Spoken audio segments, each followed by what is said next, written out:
Assalamualaikum warahmatullahi wabarakatuh. Perkenalkan, nama saya Iqbal Kurniawan, NPM 221500118 dari Program Studi Teknik Sipil Fakultas Teknik UPN Veteran Jawa Timur.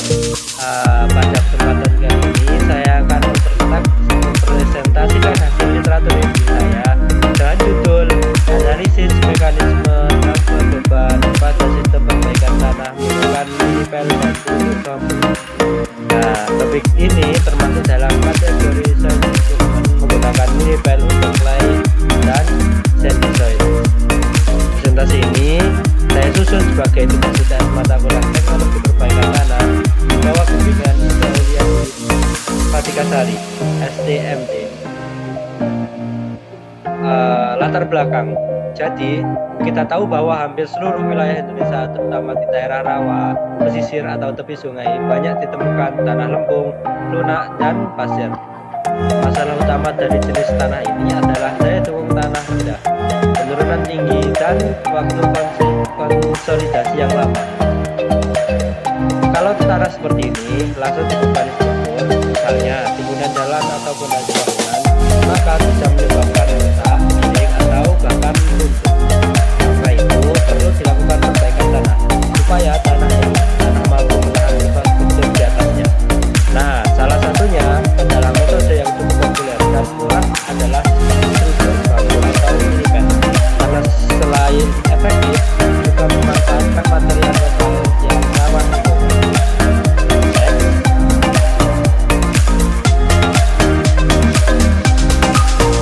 Pengertian dan konsep dasar.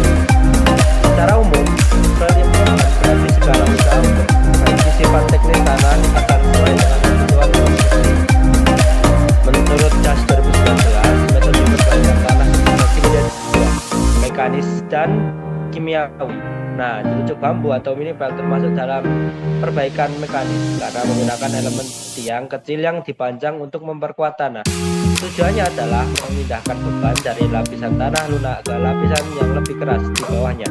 Jadi sistem ini dibuat mengganti tanahnya, tapi memperkuat struktur tanah itu sendiri dengan bantuan tiang-tiang kecil yang bekerja sebagai perkuatan vertikal.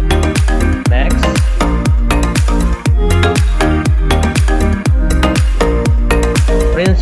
Prinsip transfer beban atau load sharing. Prinsip kerja utamanya adalah pembagian beban atau load sharing. Ketika beban dari struktur diterapkan di permukaan tanah, sebagai beban akan ditahan oleh tanah di antara tiang, dan sebagai yang lainnya akan diserahkan melalui tiang-tiang bambu atau minipel ke lapisan keras di bawahnya. Nah, kombinasi keduanya membentuk sistem yang disebut composite ground system, di mana tanah dan tiang bekerja bersama-sama menahan beban. Efisiensi sistem ini dipengaruhi oleh panjang tiang, L, jarak antar tiang, S, dan rasio atau S per L. Kalau jarak terlalu jauh, kontribusi tanah dominan. Kalau terlalu rapat, kekakuan meningkat, tapi biaya juga naik. Jadi harus seimbang. Next.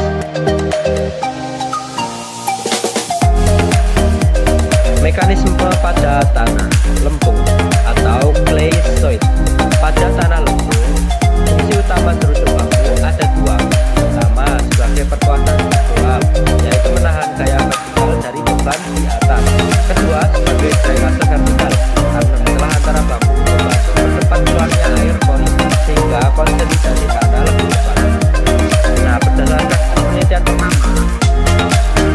et al. Tahun 2001, penggunaan jerucuk bambu dengan jarak 0,8 meter dan panjang 6 meter bisa mempengaruhi penurunan total 85% dibandingkan tanah tanpa perkuatan. Jadi, sistem ini sangat cocok untuk digunakan daerah rawa atau daerah lupa air tinggi. Next.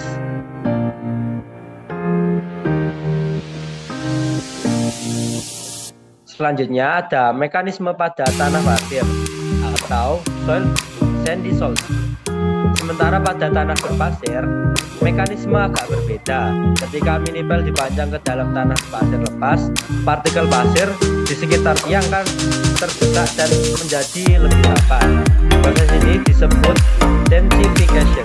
Akibatnya sudah geser, sudut geser dalam tanah meningkat dan potensi beban dinamis berkurang. Nah, getaran atau beban dinamis berkurang. Selain itu, sistem kelompok tiang juga memberikan ketahanan lateral, terutama saat menerima beban, gempa, atau tekanan dari arah horizontal. Nah, berdasarkan penelitian model FAL tahun 2004, konfigurasi minipel miring dengan sudut 20-25 derajat dapat meningkatkan kapital lateral hingga 25% dibandingkan tiang lateral biasa. Maksudnya saya dibandingkan tiang vertikal biasa. Next. Nah, ini adalah studi kasus 1. Studi kasus pertama dilaksanakan oleh Ma'ruf dan Tiang dari Universitas Brawijaya pada tahun 2023 yang dimuat dalam Geomed Journal. Judul penelitian adalah Load Sharing Mechanism of Bamboo Pile Material for Raining Embankment. Mereka menggunakan flux studi dengan model software untuk menganalisis pengaruh jarak dan panjang bambu terhadap perilaku lingkungan di atas tanah luas. Nah, hasilnya menunjukkan bahwa jika rasio S per meter lebih kecil dari 0,1, maka penurunan tanah bisa berkurang hingga 50%. Panjang bambu lebih berpengaruh dibandingkan jarak antara struktur. Selain itu, penggunaan bambu juga terbukti mengurangi emisi karbon dan lebih hemat biaya dibandingkan beton atau baja. Next. Studi kasus 2. Nah, studi kasus kedua dilakukan oleh Sancari Modal atau rekan-rekan tahun 2024 di jurnal Akta Geoteknika. Mereka meneliti beton minipels, yaitu minipel yang dipasang miring pada tanah lempung halus. Uji dilakukan pada 9 tiang. Nah, tiangnya berukuran 3 kali 3 dengan variasi kemiringan 0 derajat, 15 derajat, 20 derajat, dan 30 derajat. Hasilnya menunjukkan bahwa kemiringan 20-29 derajat menghasilkan kapasitas lateral paling optimal, dengan peningkatan sekitar 25% dibandingkan tiang vertikal. Selain itu, analisis numerik dengan flux 3D menunjukkan adanya interaksi tiang-tiang yang non-linear, di mana zona flux terbentuk di sekitar kepala tiang. Konsep ini sangat relevan untuk tunggul sungai atau lereng yang menerima gaya horizontal. Seperti itu. Lalu lanjut di slide 9. Di sini saya membuat analisis untuk perbandingan. Kalau dibandingkan kedua studi ini saling melengkapi. Penelitian Ma'ruf fokus pada daya dukung vertikal, menukar beban alami bambu. Sedangkan model fokus pada daya dukung lateral menggunakan minipel bentuk miring. Maksudnya minipel beton miring. Keduanya membahas mekanisme transport beban yang sama, tapi dari sisi yang berbeda. Jika kedua konsep ini digabungkan, bambu vertikal dan miring sekaligus, maka sistemnya bisa menahan beban vertikal dan horizontal secara bersamaan.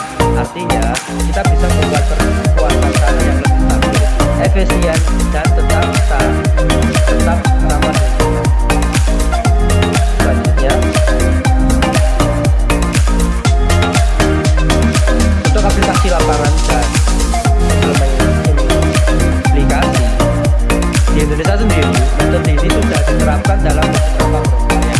Misalnya pada proyek jalan Tanjung Batu sampai Kutai di Kalimantan Timur, sistem teluk bambu berhasil menurunkan penurunan timbunan hingga 40% dalam 6 bulan.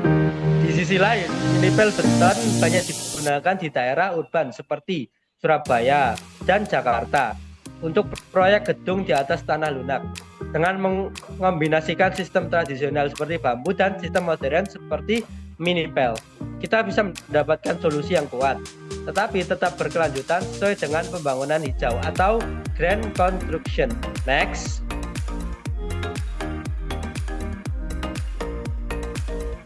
Nah, untuk kesimpulan dari hasil literatur review ini bisa disimpulkan beberapa hal penting. Pertama, terucuk bambu dan minipel efektif meningkatkan daya dukung tanah lunak. Kedua, rasio jarak terhadap panjang tiang S/L menjadi faktor utama dalam performa sistem. Ketiga, bambu pile material unggul dari segi biaya dan ramah lingkungan. Keempat, better minipile unggul dari segi ketahanan lateral Dan terakhir, kombinasi kedua sistem berpotensi menjadi solutif, inovatif, dan untuk proyek-proyek infrastruktur di Indonesia yang memerlukan kekuatan dan keberlangsungan sekaligus. Next. Nah, sekian untuk presentasi saya. Apabila banyak salah katanya atau tidak menjelaskan ataupun sulit untuk difahami, bisa langsung kontak saya di nomor WA di description. Mungkin itu saja dari saya. Apabila ada salahnya, saya mohon maaf yang sebesar-besarnya. Saya akhiri, wassalamualaikum warahmatullahi wabarakatuh.